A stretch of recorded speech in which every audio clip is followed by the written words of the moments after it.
அல்லாஹுடைய தூதர் ஸல்லல்லாஹு அலைஹி வஸல்லம் மேலும் சொன்னார்கள், அடியானுக்கு சொர்க்கம் உண்டாகும். அவன் யார்? வேகமாக குதிரையில் பரட்டை தலையோடு முகமெல்லாம் தூசி படிந்த நிலையில் போர்க்களத்தில் உள்ளே நுழைகிறான். முதல் வரிசைதான் அனுமதி கிடைக்கிறது, நிற்கிறான். கடைசி வரிசைதான் அனுமதி கிடைக்கிறது, நிற்கிறான். சாட்சி சொல்லுகிறான், நிராகரிக்கப்படுகிறது.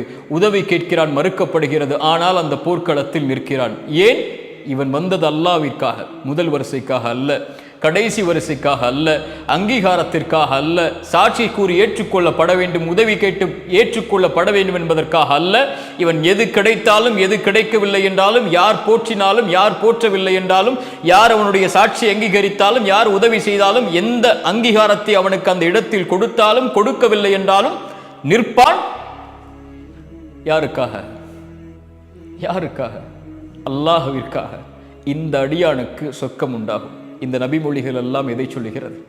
மக்கள் மத்தியில் பிரபலியத்தை விரும்பக்கூடியவர்கள் மத்தியில் அல்லாஹ்விடத்தில் அங்கீகாரத்தை எடுத்துக்கொள்ளக்கூடிய நபரை அல்லாஹ் நேசிக்கிறான். அல்லாஹ் அவர்களைத்தான் அங்கீகரிப்பான்.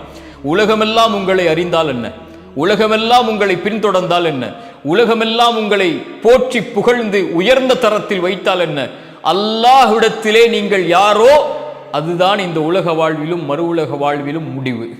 இதை அறியாத பலர் மக்கள் மத்தியில் பிரபலியத்தை தேடி ஓடிக்கொண்டிருக்கிறார்கள். என்னை அவர் அறிந்து கொள்ள வேண்டும், என்னை இவர்கள் அறிந்து கொள்ள வேண்டும், என்னை இவர்களெல்லாம் பின்தொடர வேண்டும். சோசியல் மீடியாக்களுடைய இந்த களத்தில் என் வீடியோக்களை இத்தனை பேர் பார்க்க வேண்டும், இத்தனை பேர் லைக் செய்ய வேண்டும், இத்தனை பேர் ஷேர் செய்ய வேண்டும், இத்தனை பேர் கமெண்ட் செய்ய வேண்டும், இத்தனை பேர் என்னை ஃபாலோ செய்ய வேண்டும் என்று பிரபலியத்தை தேடி ஓடிக்கொண்டிருக்கக்கூடிய நபர்கள் மத்தியில் அல்லாஹுவை தனிமையில் மறைவில் வணங்கக்கூடிய அடியானை அல்லாஹ் நேசிக்கிறான். எது மேலானது? ரசூலுல்லாஹி ஸல்லல்லாஹு அலைஹி வஸல்லம் சபையில் உட்கார்ந்தால் அல்லாஹ்வுடைய தூதர் யார் என்று தெரியாது. நபித்தோழர்களுடைய வாழ்வு ஒட்டுமொத்தத்தையும் படித்து பாருங்கள். இரவில் ஒரு நபித்தோழர், ஒரு ஏழ்மையான நபித்தோழரை அழைத்து சென்று வீட்டில் உணவை கொடுத்தார். அந்த செய்தியை அறிவித்தது யார்? அவராக வந்தார். அல்லாஹ்வுடைய தூதர் ஸல்லல்லாஹு அலைஹி வஸல்லம் ஒருவரை சொர்க்கவாதி சொர்க்கவாதி சொர்க்கவாதி என்று அறிமுகப்படுத்தினார்கள். ஏன் அவரை சொர்க்கவாதி என்று சொன்னார்கள்? நபித்தோழர்களுக்கு முன்னால் அவர் அப்படி வாழ்ந்து காட்டினாரா? மறைவில் அவர் உள்ளத்தில் ஒரு செயலை நினைத்தார், யாருக்கும் என் உள்ளத்தில் கெடுதல் இல்லை, யாரை பற்றிய தவறான எண்ணமும் இல்லை என்ற செயலை உள்ளத்தில் வைத்திருந்தார். அல்லாஹ் அங்கீகரித்தான், நபிக்கு அறிவித்தான். குர்ஆனுடைய ஹதீஸுடைய செய்திகளை எடுத்து பாருங்கள். அல்லாஹ் ஒரு நாய்க்கு தண்ணீர் கொடுத்த நபரை ஹதீஸில் வைத்திருக்கிறான். ஒரு முள்ளை அகற்றிய நபரை அல்லாஹ் ஹதீஸில் வைத்திருக்கிறான். அல்லாஹ் ஒரு மரத்தை பாதைக்கு இடையூறு தருவதற்காக வைத்திருந்த மரத்தை வெட்டி வீசியவரை அல்லாஹ் ஹதீஸில் வைத்திருக்கிறான். 3 பேர் குகையில் மாட்டினார்கள். யா அல்லாஹ், இந்த செயலை அங்கீகரித்தால் எனக்கு உதவி செய். ஒருவர் சொன்னார், என் பெற்றோர்கள் சாப்பிடாமல் நான் சாப்பிட மாட்டேன். ஹதீஸில் இருக்கிறார் அவர். ஒருவர் சொன்னார், ஒரு பெண்ணை நான் நெருங்கினேன், நெருங்கும் போது அவர் அல்லாஹ்வை அஞ்சிக்கொள் என்றார், விலகிவிட்டேன். ஒருவர் எனக்கு கூலியாக கொடுத்து ஒருவருக்கு நான் கூலி கொடுத்தேன், அவர் வாங்காமல் சென்றார், அந்த கூலியை பாதுகாத்து ஆட்டு மந்தைகளை வளர்த்தேன், அதை அவர் வந்ததற்கு பிறகு அதை அவருடைய கரத்தில் கொடுத்தேன் என்று யா அல்லாஹ் நீ அங்கீகரித்தால் இந்த உதவியை செய்கின்றார்கள். இந்த 3 பேரும் 3 அல்லாஹ்விற்காக செய்த காரியங்களை கூறி இந்த 3 பேரும் இந்த ஹதீஸில். ஏன்? இவர்கள் மக்களுடைய அங்கீகாரத்தோடு இந்த செயலை செய்ய வேண்டும் என்று ஆசைப்படவில்லை. இவர்கள் எதிர்பார்த்ததெல்லாம் அல்லாஹ்வின் அங்கீகாரத்தை மட்டுமே. மக்களுடைய பார்வைக்காக செயலை செய்தால் ரசூலுல்லாஹி ஸல்லல்லாஹு அலைஹி வஸல்லம் சொன்னார்கள், ஷிர்க், இணை வைப்புடைய மறை இணை வைப்பு.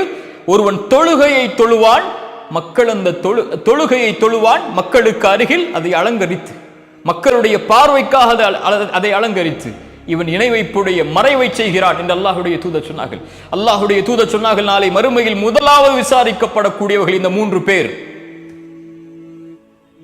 யார் அவர்கள்? முதலாமவர் ஷஹீத், அல்லாஹ்வுடைய பாதையில் மரணித்தவர்.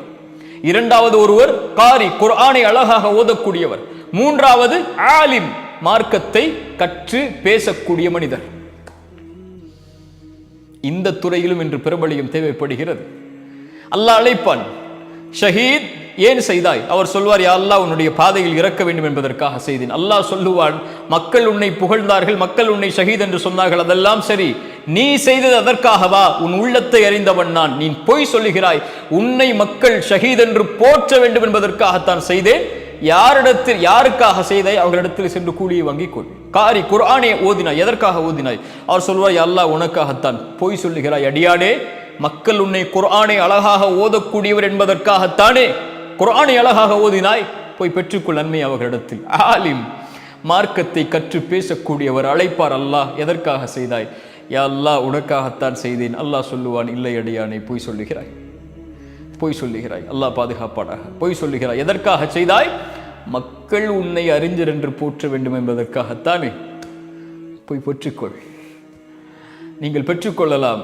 நீங்கள் மார்க்கத்தை சொல்லக்கூடிய மனிதராக இருந்தால், மார்க்கத்தை எடுத்து வைக்கக்கூடிய நபராக இருந்தால், உங்கள் ஃபேஸ்புக்கில் எத்தனை பேர் இதை கமெண்ட் செய்திருக்கிறார்கள், எத்தனை பேர் இதை லைக் செய்திருக்கிறார்கள், எத்தனை பேர் ஃபாலோ செய்திருக்கிறார்கள், மக்கள் இதை ஏற்றுக்கொண்டார்களா, மக்கள் இதை பார்க்கிறார்களா, நான் பிரபலியமாகி விட்டேனா, மக்கள் மத்தியில் எனக்கு அங்கீகாரம் இருக்கிறதா, மக்கள் என்னை மதிக்கிறார்களா, மக்கள் என்னை அறிஞர் என்று போற்றுகிறார்களா, மக்கள் என்னை காரி என்று போற்றுகிறார்களா, மக்கள் என்னை சிறந்தவர் என்று போற்றுகிறார்களா என்று நீங்கள் பிரபலியத்தை மக்களிடத்திலே தேடிக்கொண்டிருந்தால் மறுமையில் அல்லாஹ் அழைத்து சொல்வான், யார் உங்களுக்கு லைக் செய்தார்களோ, யார் உங்களுக்கு கமெண்ட் செய்தார்களோ, யார் உங்களுடைய வீடியோக்களை ஷேர் செய்தார்களோ அதைத்தானே எதிர்பார்த்தாய், அவர்களிடத்திலே சென்று நன்மைகளை வாங்கிக்கொள், என்னிடத்திலே எதுவும் இல்லை, எனக்காக நீ எதையும் செய்யவில்லை என்று.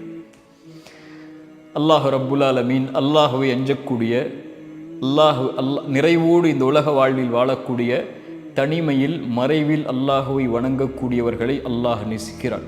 அல்லாஹுடைய தூதருடைய இரவு வணக்க வழிபாட்டை அல்லாஹுடைய தூதர் எப்போதும் சொல்லவில்லை. அவர்களுடைய மனைவி அவர்கள் சொன்னார்கள், அல்லாஹுடைய தூதர் இரவில் வணங்குவார்கள். அல்லாஹுடைய தூதர் இந்த குர்ஆனுடைய வசனத்தை ஓதினால் அழுவார்கள்.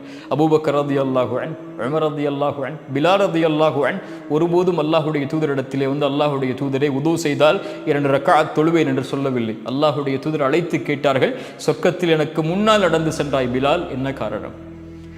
அஹ்மத் பின் ஹம்பல் பள்ளிவாசலில் இரவில் தூங்குவதற்காக செல்லுகிறார்கள், அடித்து விரட்டப்படுகிறார். நான் இமாம் அஹ்மத் என்று அவர்கள் சொல்லவில்லை, நான் மிகப்பெரிய இமாம் என்று அவர்கள் சொல்லவில்லை. ரசூலுல்லாஹி ஸல்லல்லாஹு அலைஹி வஸல்லமுடைய வாழ்நாளில் ஒரு பள்ளிவாசலில் வேலை செய்த ஒரு பெண்மணி மரணித்து விடுகிறார்கள். பள்ளிவாசலை சுத்தப்படுத்திய பெண்மணி, மக்கள் மத்தியில் பிரபலியமாக இல்லை. அவர்கள் இறந்து விட்டதற்கு பிறகு அடக்கம் செய்து விடுகிறார்கள். அல்லாஹுடைய தூதர் வருகிறார்கள், எங்கே அந்த பெண்மணியை காணவில்லை என்கிறார்கள். அல்லாஹுடைய தூதரை மரணித்து விட்டார்கள் அவர்கள் என்றார்கள். அல்லாஹுடைய தூதர் சொன்னார்கள், என்னை அந்த பெண்ணுடைய கபரை காட்டுங்கள் என்று கூறி அல்லாஹுடைய தூதர் சென்று அந்த கபரில் நின்று அந்த பெண்ணுக்காக துஆ செய்தார்கள். அந்த இடத்தில் நாம் இருந்திருக்க வேண்டும் என்று ஆசைப்படுவோமா? இல்லையா? ஆனால் அந்த பெண் பிரபலியமான பெண் அல்ல. இப்படி ஏராளமாக அடுக்கிக் கொண்டே போகலாம். அல்லாஹை வணங்கக்கூடியவர்கள் ரப்பிடத்தில் மட்டும்தான் அங்கீகாரத்தை எதிர்பார்ப்பார்கள். அல்லாஹ் அவர்களை அங்கீகாரத்தோடு வைப்பான். சஹாபாக்களுடைய எந்த முகமாவது நமக்கு தெரியுமா? இமாம்களுடைய எந்த முகமாவது நமக்கு தெரியுமா? நல்ல அறிஞர்களுடைய, நல்ல இறைநேசர்களுடைய எந்த முகமாவது தெரியுமா? ஆனால் அவர்களுடைய பெயர்களை கேட்டால் ரலியல்லாஹு அன்ஹு, அல்லாஹ் அவர்களை பொருந்தி கொள்ளட்டும் என்று சொல்கிறோமே, ஏன்? அவர்களுடைய செயல்களை அல்லாஹ் அங்கீகரித்திருக்கிறான். என் செயலை, என் செயல்பாடுகளை அல்லாஹ் அங்கீகரித்திருக்கிறானா இல்லையா? இதுதான் நான் கேட்டுக்கொள்ள வேண்டிய கேள்வி. ரப்பிடத்திலே நான் யார்? மனிதர்களிடத்திலே நான் யாராக வேண்டுமானாலும் இருக்கலாம். இன்று போற்றுபவர் நாளை தூற்றலாம், இன்று கண்ணியப்படுத்துவர் கண்ணியத்தை இறக்கலாம், இன்று பின்பற்றுபவர் நாளை தூக்கி எறிந்து செல்லலாம். இவர்களுடைய எந்த அங்கீகாரமும் நிரந்தரமானதல்ல. என் ரப்புடைய அங்கீகாரம் மட்டும்தான் நிரந்தரமானது. என்னை படைத்தவனவன், அவனிடத்தில் மட்டும்தான் நான் திரும்பி செல்ல இருக்கிறேன். அவனிடத்தில் நான் யார்? மறைவில் அல்லாஹை வணங்கக்கூடியவர்களை அல்லாஹ் நேசிக்கிறான். அஸ்ஸலாமு அலைக்கும் வரஹ்மத்துல்லாஹி வபரகாத்துஹு.